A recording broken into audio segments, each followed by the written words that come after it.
ଆପଣ ଦେଖନ୍ତୁ ମୁଁ ତ ପ୍ରଥମେ ଧନ୍ୟବାଦ ଦେବି ବଙ୍ଗାଲ ପଶ୍ଚିମ ବଙ୍ଗାଲବାସୀ को ସେମାନେ ହୋଲ୍ ହାର୍ଟେଡଲି ଭାରତୀୟ ଜନତା ପାର୍ଟିକୁ ଡେଭଲପମେଣ୍ଟ ନାଁରେ ନାରୀ ସୁରକ୍ଷା ନାଁରେ ଏବଂ ଦେଶର ସାର୍ବଭୌମତ୍ୱ ନାଁରେ ସେମାନେ ବିଜୟ କରିଛନ୍ତି ଏବଂ ଗୋଟେ ଆଶା ରଖିଛନ୍ତି ଯେ ଯଶସ୍ୱୀ ପ୍ରଧାନମନ୍ତ୍ରୀ ନରେନ୍ଦ୍ର ମୋଦିଜୀଙ୍କ ନେତୃତ୍ୱରେ ବଙ୍ଗାଲ ଆଉ ଉନ୍ନତି କରିବ। ଅନ୍ୟ ଦିଗଟି ହେଲା ଯେ ଓଡ଼ିଶା ପ୍ରଦେଶରୁ ଆମର ରାଜ୍ୟ ସଭାପତିଙ୍କ मनमोहन सामलजीଙ୍କ ନେତୃତ୍ୱରେ ଏବଂ माननीय मुख्यमंत्री मोहन चरण माझी और माननीय केंद्रमंत्री धर्मेंद्र प्रधान जी नेतृत्व आम पाखापाखि आम 700 ରୁ 800 कार्यकर्ता ये जाइए आउ विधायक मैंने जाइए अनेक विधायक जाइए 20-25 जन विधायक मंत्री 7-8 जन समस्त जाइए। तो मेनली है जो 25-30टा विधानसभा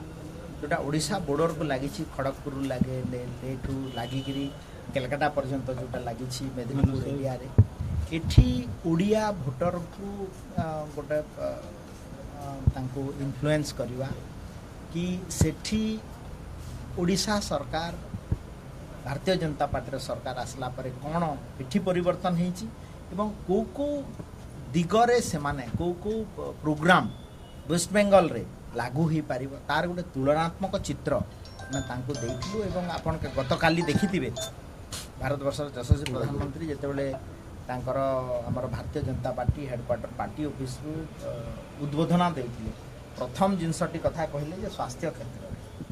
एवं से निजे कहले जे जो दिन प्रथम कैबिनेट बसिबो वेस्ट बेंगल रे भारतीय जनता पार्टी सरकार से आयुष्मान भारत योजना को आमे हरी झंडी देखे ग्रीन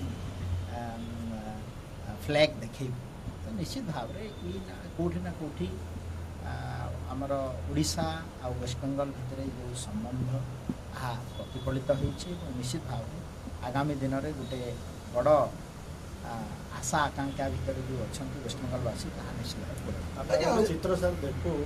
भुवनेश्वर एम्स रे प्राय 50% रु अधिक पश्चिम बंगाल लोक आसती ये चित्र बदल आग को निश्चित भाव में बदल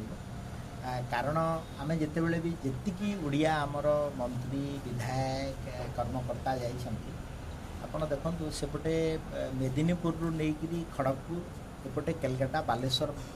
अंचल पाखापाखि माने एम्स आउ एसवी मेडिकल कॉलेज रे मैक्सिमम संख्या रे बंगाली लोक पश्चिम बंगाल लोक ट्रिटमेंट पाई आसते आ सेठी गुटे कथा कहंती सेतेबेले जे आम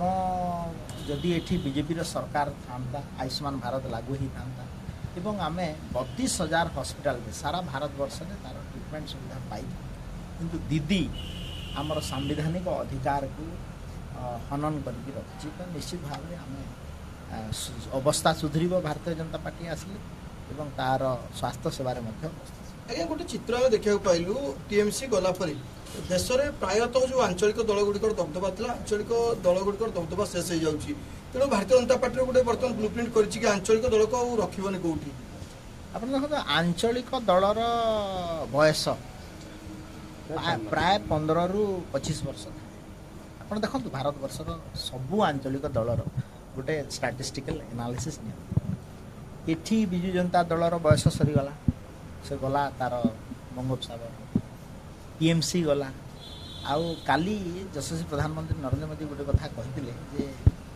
भारत वर्ष रे कम्युनिस्ट पार्टी जुग शेष केरल रे मध्य कम्युनिस्ट गला तो कम्युनिस्ट एवं आंचलिक दल ये दलर प्रभाव सरीला एवं एबे भारत वर्ष जेतेबेले 2047 बेले को विकसित भारत एवं विश्वगुरु आड़ को जाउछि नेशनल इश्यू भारतीय संविधान प्रदत्त लोकंकर अधिकार को आमे आगे नेबु एवं जेतेबेले अब्राहम लिंकन गोटे कथा मन पड़ुथबो राष्ट्रपति जे आपण गोटे समय लोक को थरे अधे ठकिबे किंतु सबु समय ठकी पारे तो जोटा कि आंतरिक दल गुड़ा करुथिले सेटा भारतीय जनता पार्टी केबे करेनी जहाँ कहे ताहा करे आ गोटे कथा काली कहले देखबे जे ये मोदी गारंटी है मोदी गारंटी माने विश्वगुरु विकसित भारत आड़ को जीव एवं अंग बंग कलिंग कथा भी गतकाली कहिथिले एवं यह गोटे पूर्वोदय विकास रे सहायक सारा देश बर्तमान बीजेपी रो गढ़ कह जाय परियो निश्चित भाव में आम सारा भारत वर्ष रे लोके जनता जनार्दन भारतीय जनता पार्टी विकास धारा को एवं यशस्वी प्रधानमंत्री नरेंद्र मोदी जी को आशीर्वाद दी आम गर्व केबे करिबु नाही बीजेपी रे गड़ बोली लोके आत्मविश्वास सहित भारतीय जनता पार्टी को जेहेतु आशीर्वाद करुछंती भारतीय जनता पार्टी दायित्व सारा भारत वर्ष सर आ गोटे कथा होची जो